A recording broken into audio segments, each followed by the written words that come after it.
Welcome. I'm back with another chapter, another segment, another full reading of the teachings of Peter Hotep, the oldest book in the world. I am the nasty pastor. Please like, share, subscribe, comment, follow my social media platforms. Engage.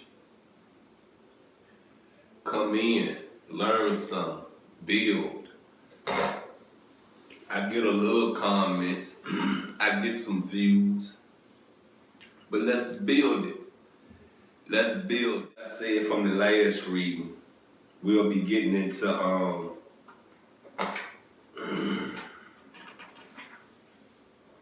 the instructions of Key Gymnast. And I read the last part where it said, whom the king honoreth. You got what I'm saying? And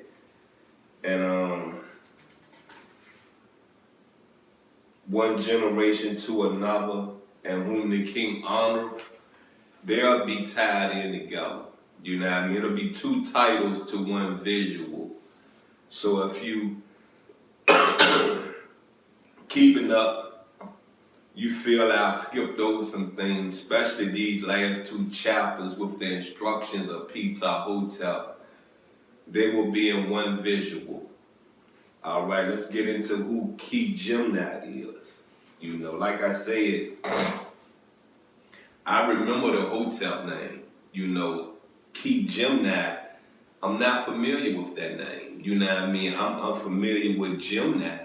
You got what I'm saying? Because it's basically really a zodiac sign. You know, Gemini. You know what I'm saying?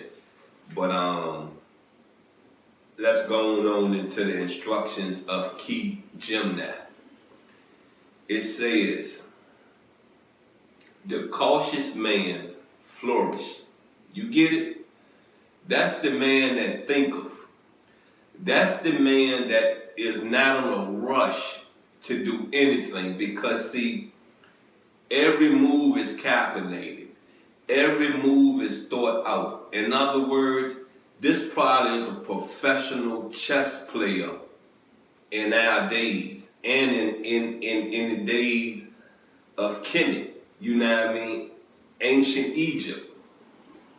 The innermost chamber opens unto the man of silence. For years, I just watch people. You got me? I keep my mouth shut. You feel me?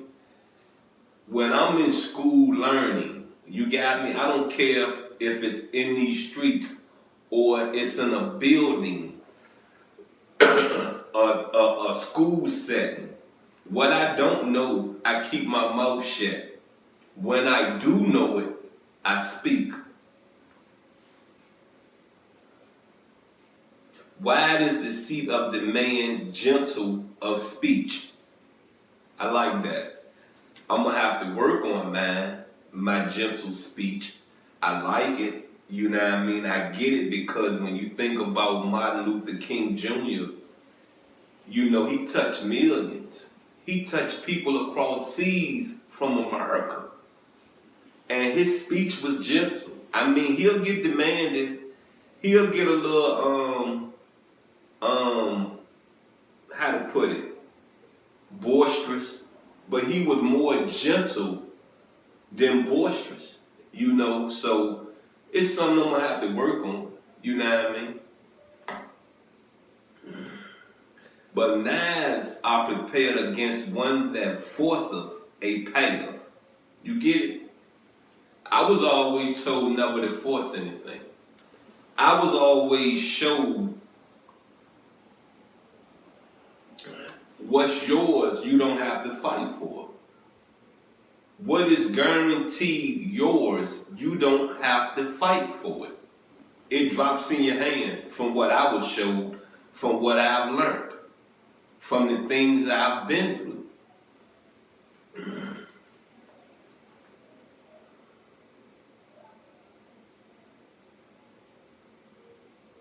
But knives are prepared against one that forceth a path that he advance not, save in due season.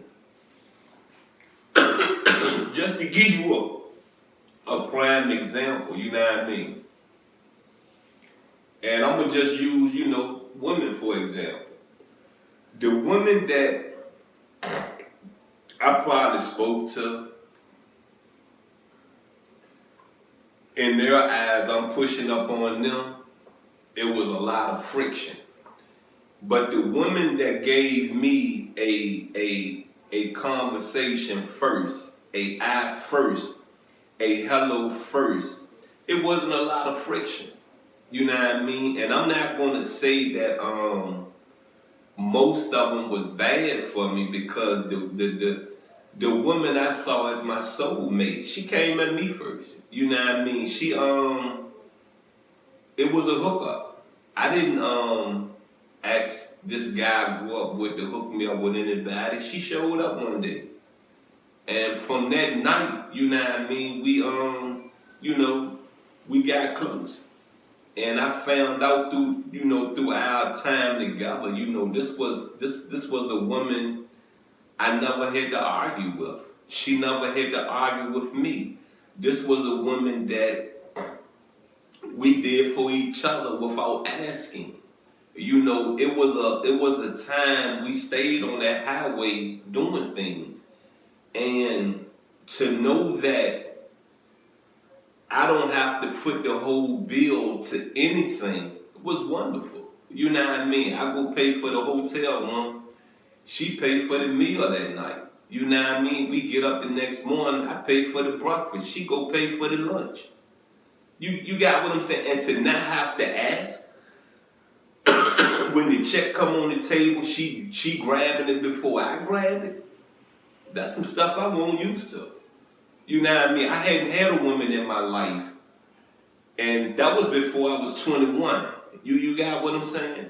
I was 20. I met her when I was 20.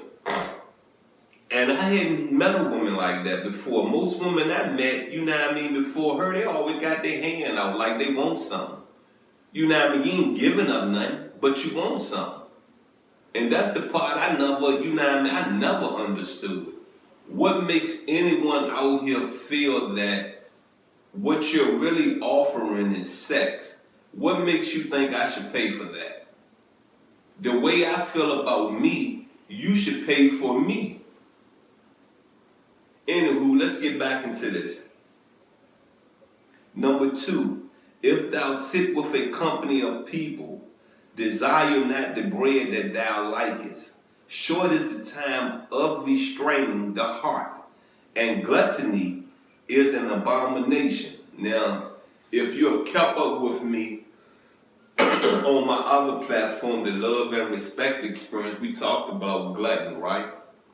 Right here, it says it's an abomination.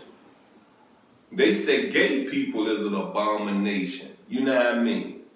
What I found out about abomination, that's something sexually immoral. The definition says sexually immoral. You got me?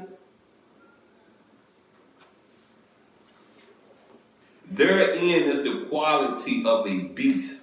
A cup of water quencheth the thirst, and a mouthful of melon supporteth the heart.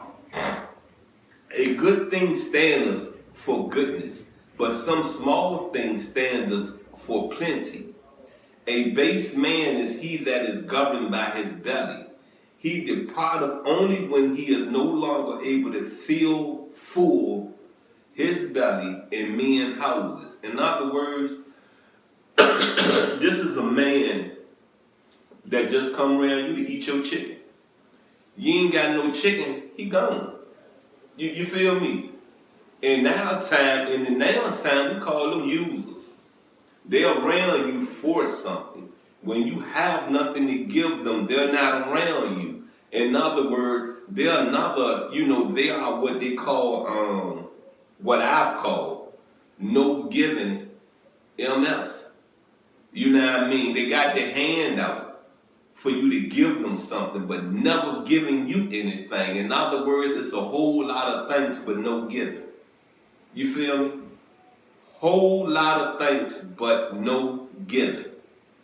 I done heard it since I've been back home since 2017. I done heard it all. Thank you, thank you, thank you, thank you, thank you. I will say this, and I'm very proud to say this. You know, most of the women I've came across, it's been given. You know what I mean? Whether I accept it or not, the olive branch, the hand was reached, was given to me to accept. I love that.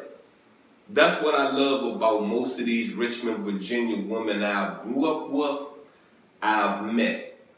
You know what I mean? They always been, how to put it? They're always been caring.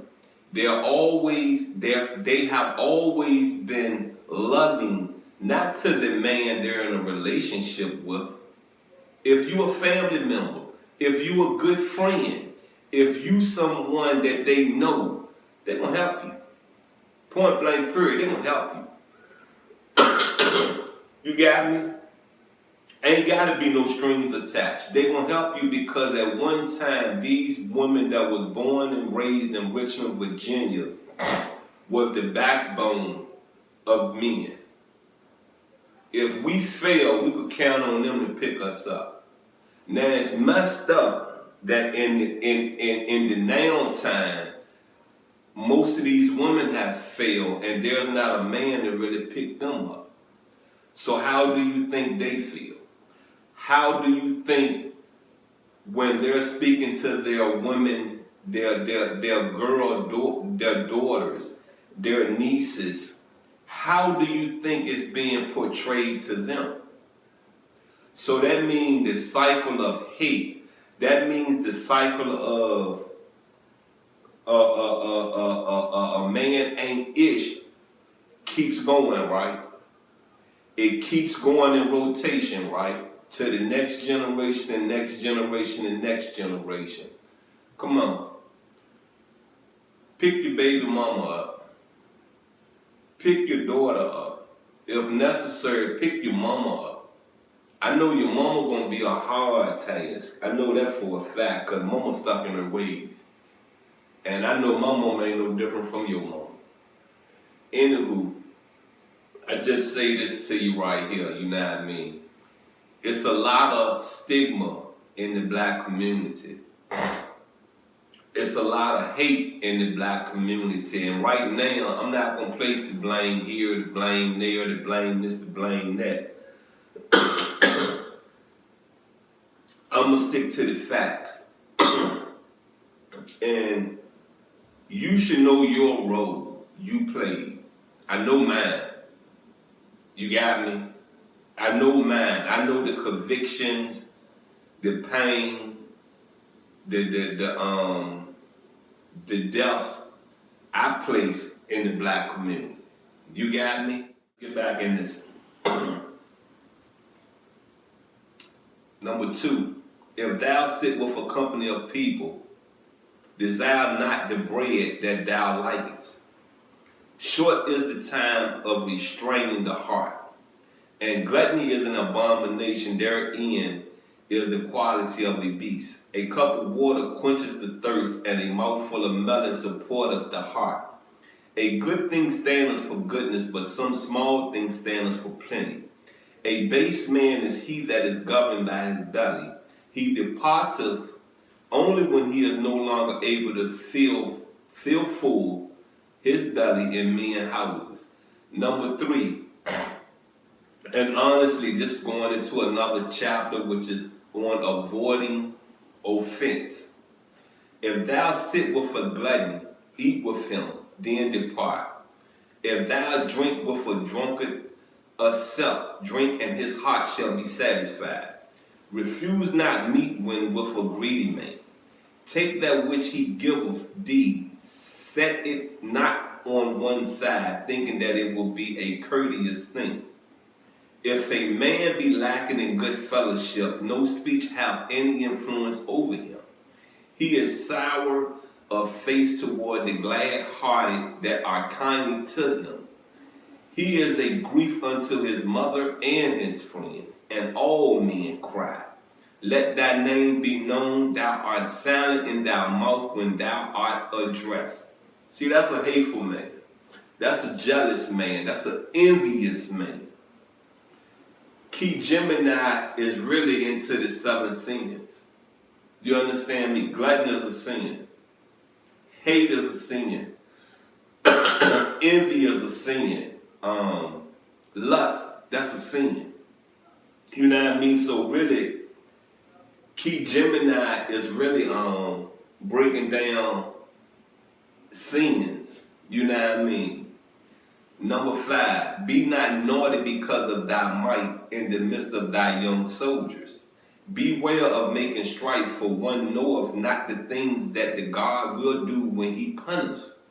The advisor caused his sons and daughters to be summoned when he had finished the rules of the conduct of men, and they marveled when they came to him.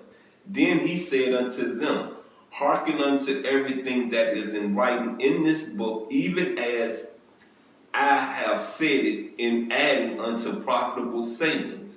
And they cast themselves on their bellies, and they read it, even as it was in writing. And it was better, in their opinion, than anything in this land unto its limit. Now they were living when his majesty, the king of Upper and Lower Egypt, Henu, He departed, and his majesty, the king of Upper and Lower Egypt, Senforu, was enthroned as a gracious king over the whole of this land. Then was Key Gemini made governor of his city and vizier. Well, that's the end of the instructions of Key Gemini. Like I said, you know, basically he's breaking down the sins for real is what I'm understanding. You know what I mean? And I say this, you know, we can take things for granted, or we can listen, or we can partake in some things that make sense, that will help us, you know. And it's one more reading, and that's the instructions of Amen Hikmet. Excuse me. I smoked a cigarette this morning. So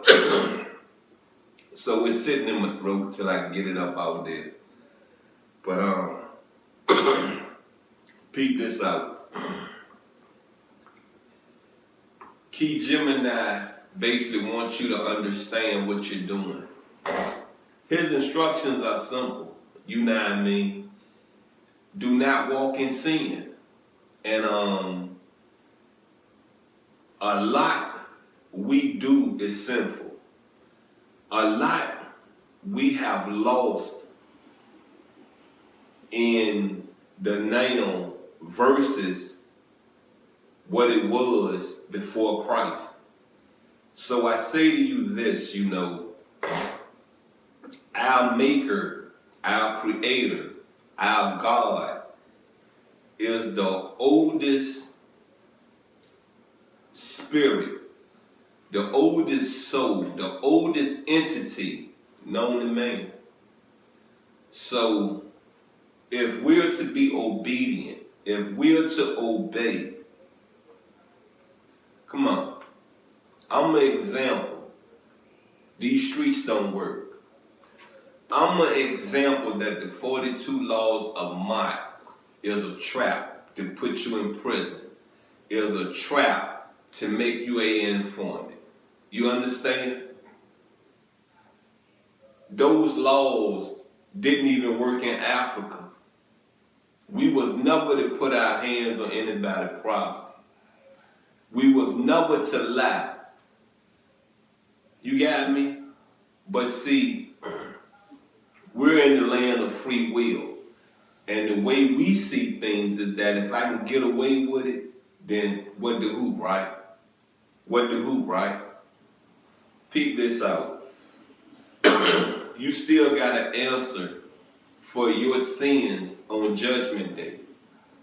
Just because the court of law, just because the American judicial system haven't caught you, you still have to answer for your sins on Judgment Day. You think I don't work these deeds, I don't try to work these good deeds, and I feel that it's guaranteed I'm gonna go to heaven? No, man, no. In my prayers, I ask for forgiveness. You got me? I work these good deeds because I want that to help wash away my sins. Anywho, I am the nasty pastor. I say this to you. Please go like, share, subscribe. Please follow. Please pass this information along. Please understand that there's trickery in these books we read. Please understand that for who gain will lie to you. For who gain will make you go against everything you have been believing in since you was a child. Anywho, I'm out. I love you.